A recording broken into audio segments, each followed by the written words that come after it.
नमस्कार।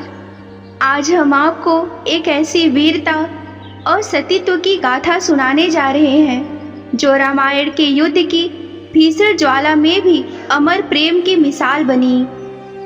कल्पना कीजिए कि लंका का वह महासंग्राम जहां धर्म और अधर्म आमने सामने थे।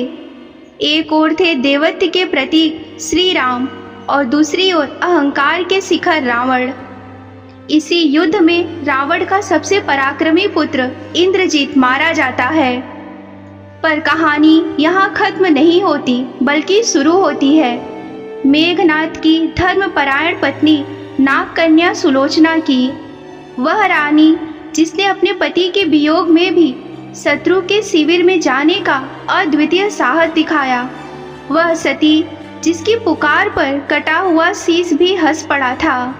आइए हम आपको लंका की उस वीरांगना सती सुलोचना की रोमांचक और भावुक कहानी विस्तार से बताते हैं, जिन्होंने अपने पतिव्रत धर्म से पूरे संसार को अचंभित कर दिया। सुलोचना का अर्थ है सुंदर नेत्रों वाली। वह नागों के राजा शेषनाग की पुत्री थी। उनका विवाह लंका के उस अद्वितीय योद्धा मेघनाद से हुआ था, जिसने अपनी शक्ति से देवराज इंद्र को भी पराजित कर इंद्रजीत की उपाधि प्राप्त की थी। सुलोचना ने हमेशा अपने पति को धर्म के मार्ग पर चलने की सलाह दी, किंतु पुत्र धर्म से विवश मेघनाद को अपने पिता रावण का ही साथ देना पड़ा। वह एक साहित्य, धर्म और नीति की गहरी जानकार थी, जिन्होंने अपने जीवन को पूर्ण रूप से अपने पति के प्रति समर्पित कर दिया था। लंका के युद्ध में जब लक्ष्मण ने प्रतिज्ञा पूरी करते हुए मेघनाद का वध किया तो उनका कटा हुआ शीश श्री राम के शिविर में रह गया। अपने पति के अंतिम संस्कार और सती होने के लिए सुलोचना को वह शीश चाहिए था। मेघनाद की मृत्यु का समाचार सुनते ही सुलोचना दुख में डूब गई। लोक कथाओं के अनुसार युद्ध भूमि से मेघनाद की कटी हुई दाहिनी भुजा उड़कर उनके पास आई, पर पुरुष की भुजा के स्पर्श से बचने के लिए उन्होंने उसे छुआ नहीं और अपने सतीत्व पर जोर देते हुए कहा, यदि मेरा मन, वचन और कर्म से किया गया पतिव्रत सच्चा है तो मेरे पति का यह भुजा मेरे कहने पर युद्ध का सारा वृत्तांत स्वयं लिख दे। कहा जाता है कि उनके सतीत्व की शक्ति से उस निर्जीव भुजा ने तुरंत सारा वृत्तांत लिख दिया, जिसने लंका में सबको हिलाकर रख दिया। अपने ससुर रावण के मना करने पर भी सुलोचना ने अकेले ही शत्रु के शिविर यानी श्री राम के पास जाने का अविश्वसनीय निर्णय लिया। उनका मानना था कि राम धर्मात्मा है और एक पतिव्रता का अपमान उनके शिविर में नहीं होगा।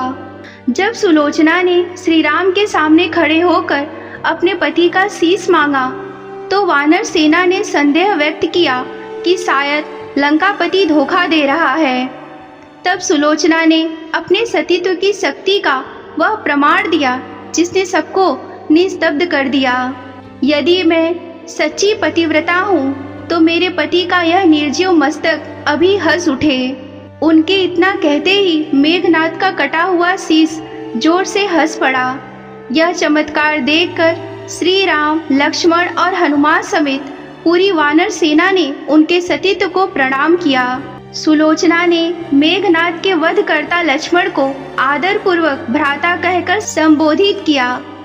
उन्होंने कहा कि उनके पति का वध किसी मनुष्य के वश में नहीं था, यह तो उनके द्वारा अधर्म का साथ देने और लक्ष्मण के भीतर विराजमान शेषनाग की शक्ति के कारण हुआ। श्री राम ने सुलोचना की प्रार्थना स्वीकार की, उन्हें शीश लौटाया। उसी दिन युद्ध भी रोक दिया गया। सुलोचना ने लंका के तट पर चंदन की चिता तैयार की और अपने पति का कटा हुआ शीश अपनी गोद में रखकर उन्होंने अपने अमर प्रेम को सिद्ध करते हुए उस अग्नि में प्रवेश किया और सती हो गई।